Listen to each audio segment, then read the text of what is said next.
कभी आपके ब्रेन में ये ख्याल आया या ये विचार आया कि ब्रेन में ही मन रहता है? तो इसका जवाब है नहीं। अब आप सोचेंगे ऐसा कैसे हो सकता है? मैं इसे एक एग्जांपल के तौर पर मैं समझा रही हूँ। टीवी के सामने बैठ करके कॉमेडी शो या कुछ और चीज़ें देखते हैं, तब आपको ऐसा लगता है कि टीवी के अंदर जो भी कॉमेडी शो चल रही है उसका होना टीवी के अंदर ज़रूरी नहीं है, तब वो टीवी के अंदर नहीं होते हैं, है ना। वो एक माध्यम होती है, टीवी एक माध्यम होती है, स्क्रीन एक माध्यम होती है, वो नहीं होते हैं, वो लोग नहीं होते हैं।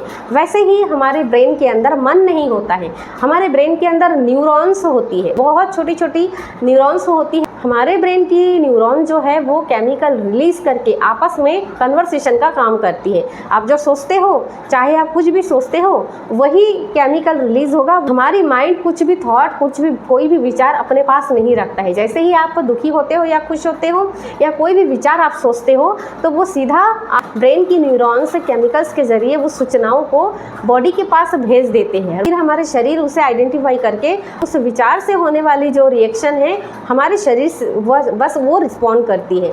इसके लिए शरीर जिम्मेदार होती है ना। क्योंकि मन एक सॉफ्टवेयर है, इसे ना आप देख सकते हो, ना आप इसे छू सकते हो, ना इसे आप काट सकते हो और ना ही इसे फेंक सकते हो। इसे सिर्फ और सिर्फ आप महसूस कर सकते हैं, और वो भी कब से? जब आपकी कॉन्शियस माइंड डेवलप होती है। क्योंकि जब अनकॉन्शियस माइंड अकेले होते हैं तो पता नहीं चलता, महसूस नहीं कर सकते। अब आप एक 6 महीने के बच्चे को ले लीजिए, 1 साल के बच्चे को ले लीजिए, उसे नहीं पता कि आग को या मोमबत्ती को छूने से या दिया को छूने से उसके हाथ जलेगा या नहीं जलेगा। लेकिन जब उसको छूता है और छूने के बाद उसे जब जलन महसूस होती है या जलती है, तब उसे पता चलता है कि हाँ वो खतरा है ना। तब उसे पता चलता है। अगली बार उस बच्चे के माइंड में क्या होगा? जब भी अगरबत्ती या ऐसी चीज़ मोमबत्ती या दिया की लौ उसे दिखाई देगी, वो बच्चे इतने डरे हुए रहेंगे कि उससे दोबारा उस काम को वो कभी नहीं करेगा, है ना। एक डर अंदर में घर कर रहे होते हैं। और तब बच्चे का अनकॉन्शियस माइंड ज़्यादा पावरफुल होते हैं। लेकिन कॉन्शियस माइंड को वो 3 से 6 साल के अंदर वो समझ जाता है। कॉन्शियस माइंड का पावर बहुत एक्टिव हो जाते हैं, वो ज़्यादा एक्टिव हो जाते हैं, और उसके एक्टिव होने के कारण अनकॉन्शियस माइंड जो है वो फिर बाधा नहीं देती, वो फिर बहुत डीप डाउन में पड़ी रहती है ना। तो अनकॉन्शियस माइंड वो सॉफ्टवेयर है। मन इतनी पावरफुल होती है कि जब तक आप जियोगे तब तक आपको ये ध्यान नहीं देना पड़ेगा कि हमारी हार्ट बीट कैसे चल रहे हैं, या हम जो खाए पिए हैं उसे डाइजेस्ट करने के लिए अब आपको क्या करना पड़ेगा, या हमारी हमारी ब्लड सर्कुलेशन प्रॉपर ढंग से चले उसके लिए क्या करना पड़ेगा। आपको इसकी चिंता ज़रूरत नहीं है। ये नेचुरली होती रहती है, नेचुरल प्रोसेस है और ऑटोमेटिक होती रहती है। जब हम रात को सोते हैं तो हमारी हार्ट बीट, हमारी सांसें, हमारी बॉडी, है ना, उस समय इतनी ज़्यादा पावरफुल होते हैं, इतनी एक्टिव होते हैं, उस समय हमारे बॉडी को पूरा हील कर रहे होते हैं, पूरा ठीक कर रहे होते हैं। तो इसलिए ज़रूरी है, इसलिए कहते हैं कि आपको कम से कम 7 से 8 घंटे की नींद लेनी चाहिए। क्योंकि जब कोई व्यक्ति बहुत थका हुआ होता है या बीमार व्यक्ति होते हैं तो डॉक्टर क्या करते हैं? डॉक्टर उससे सलाह देते हैं कि आपको नींद लेना बहुत ज़रूरी है। क्यों? डॉक्टर को पता होता है कि जब आप सोते हैं तो आपकी बॉडी की ऑर्गन रिपेयरिंग की काम करते हैं। क्योंकि बॉडी में ये पावरफुल चीज़ है, हमारे शरीर में ये पावरफुल चीज़ है कि हमारी बॉडी खुद ब खुद वो साफ़ होना जानती है, खुद ब खुद वो रिपेयर होना जानती है।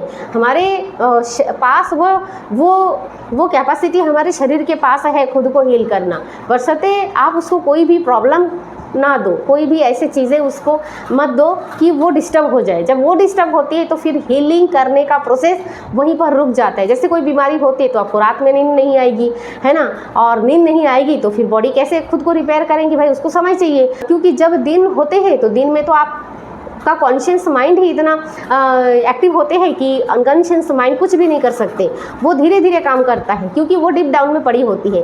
लेकिन जैसे ही हम रात को सोते हैं, कॉन्शियस लेवल पर हम पूरी तरीके से शांत हो जाते हैं, है ना, चुप हो जाते हैं, सो जाते हैं, और तब वो पूरा कंट्रोल जो है अनकॉन्शियस माइंड के पास में चला जाता है। और जब अनकॉन्शियस माइंड के पास में पूरा बॉडी का कंट्रोल चला जाता है ना, तब वो पूरा अपने 100% दे करके वो आपको ठीक करने की कोशिश करता है, अंदर से रिपेयरिंग करते हैं बॉडी का, अंदर से हीलिंग करने का काम करते हैं।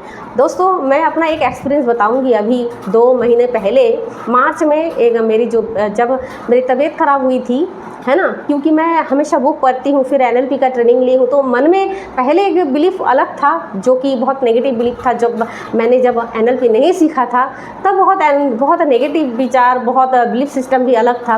लेकिन जब मैंने ये सारा चीज़ें सीखी उसके बाद मुझे अपने आप पर जो है विश्वास हुआ।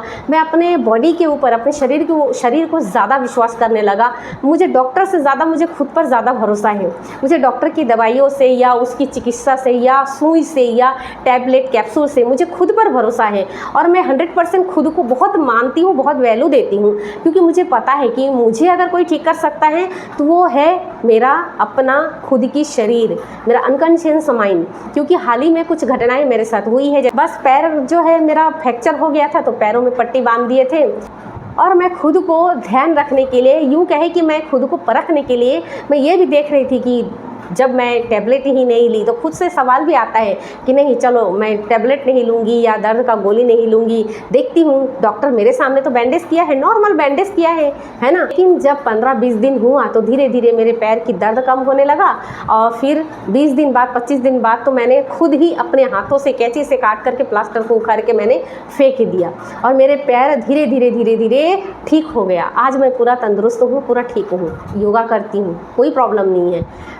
ये एक बिलीफ सिस्टम मेरे ऊपर, मतलब मुझे एक अंदर से एक डीप डाउन एक बिलीफ हो गया है कि हाँ, बॉडी खुद को कितनी पावरफुल तरीके से हील कर सकती है। लेकिन अगर आप बॉडी को मौका दो, उसे समझो, तब ये आपके साथ हो सकता है। लेकिन अगर आपका विश्वास ऐसे है कि अभी थोड़ी सी तबीयत भी ख़राब नहीं हुई, यानी थोड़ा सा बुखार क्या हुआ या थोड़ा सा सर्दी क्या हुआ या थोड़ा सा 2-4 बार आप लेटरिन क्या गए या पैचिस क्या हुआ, बस आपने क्या किया, सीधा डॉक्टर के पास गए, पर्ची दी लिखाए, कैप्सूल खा रहे हो, दवाई खा रहे हो और परेशान भी हो, यानी मेंटली तौर पर भी ख़राब हो और आपकी दवा दारू भी चल रहा है, तो ऐसे में इलाज जो है नहीं होता है। क्योंकि आपको खुद पे भरोसा नहीं है, आपको भरोसा है डॉक्टर के ऊपर में। एक हद तक तो करना सही भी है, लेकिन उतना नहीं भाई, आप एकदम सीरियस नहीं हो, ना आप सीरियस हो, ना आप क्रिटिकल कंडीशन में भी हो। फिर भी मैं देखती हूँ लोगों को कि क्रिटिकल कंडीशन ना होने पर भी वो डॉक्टर के पास जाके ही वो दवा लेना ज़्यादा पसंद करेंगे।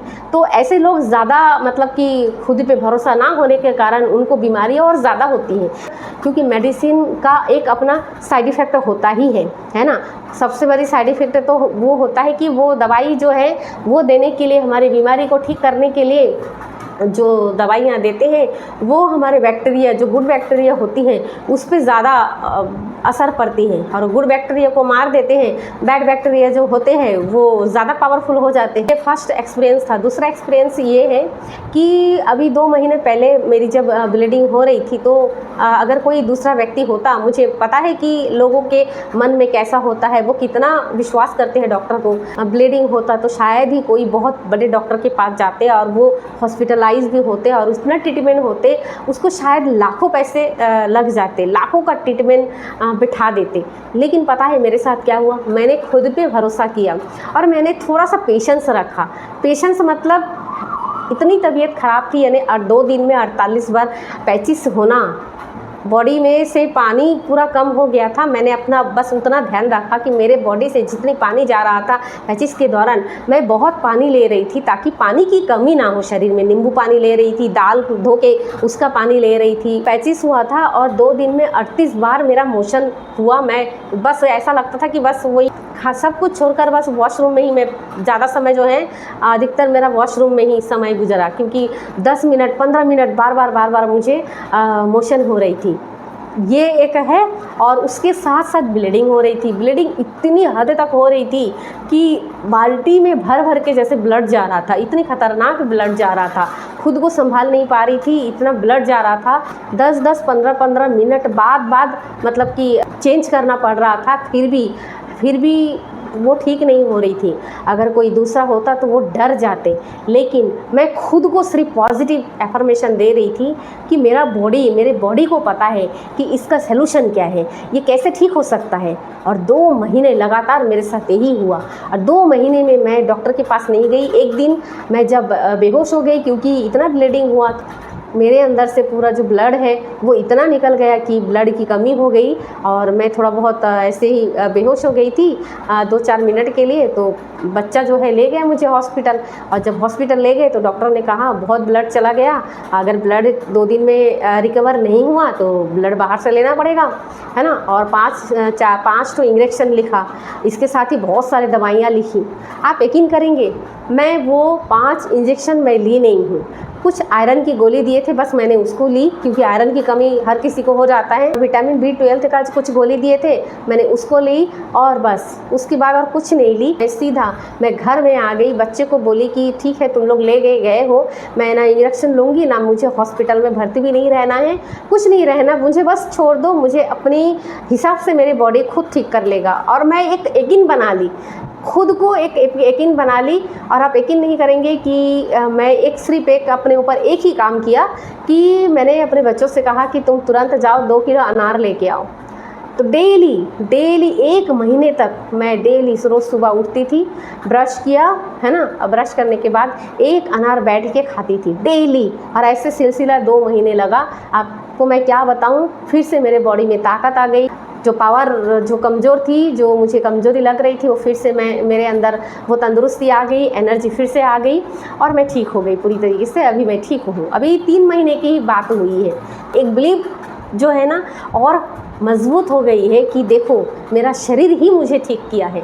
बस लोग इसलिए फेल हो जाते हैं क्योंकि उनको पेशेंस नहीं होती, और दूसरा उनको अपने ऊपर विश्वास नहीं होती, क्योंकि वो छोटी छोटी बातों से ही कमज़ोर हो जाते हैं। इसलिए वो अपने बॉडी को, अपने शरीर पे वो भरोसा नहीं कर सकते, वो डरते हैं। इसलिए लोग थोड़ी सी सर्दी होने पर या थोड़ी सी तबीयत ख़राब होने पर वो दवाइयाँ और कैप्सूल की लाइन लगा देते हैं, वो हॉस्पिटलाइज हो जाते हैं। हमारी अनकॉन्शियस माइंड बहुत ही पावरफुल है। अगर आप अपने शरीर को समझने लगे, यकीन मानिए आप ठीक हो जाएंगे। आपको प्रॉब्लम जो भी बीमारी है या जो भी प्रॉब्लम है, वो भी अंदर से आपका माइंड जो है शांत होने लगेगा। आपका माइंड शांत होगा, आप कुछ अलग तरीके से सोचेंगे, आपके नज़रिए, आपके एटीट्यूड सब ठीक हो जाएगा। थैंक यू दोस्तों, मेरा नाम है लक्ष्मी हौलादार, मैं एक NLP और लॉ ऑफ अट्रैक्शन कोच हूँ। दोस्तों अभी 7 जुलाई को सेशन होने जा रहा है, 7 दिन का लाइव सेशन होने जा रहा है। अगर आप इस सेशन को अटेंड करना चाहते हैं तो 8839264127 पर आप सिर्फ ओनली मैसेज कर सकते हैं। अगर कॉल करेंगे तो कॉल कोई नहीं उठाएगा, और बिना मतलब के कोई मैसेज भी नहीं करेंगे। जो एकदम इंटरेस्टिंग है और जिसको एक्चुअली में सीरियस है, जो कैंडिडेट सीरियस है, आपको लगता है कि हाँ आपको एकदम ज़रूरी है, तो ही आप उसमें मैसेज कीजिए, अन्यथा उल्टा पुल्टा मैसेज या कॉल करने से आपको ब्लॉक कर दिया जाएगा। थैंक यू, इस बात का ध्यान रखिए। वीडियो अगर आपको अच्छी लगी तो इसे सब्सक्राइब करिएगा, लाइक शेयर एंड कमेंट ज़रूर कीजिएगा। थैंक यू दोस्त।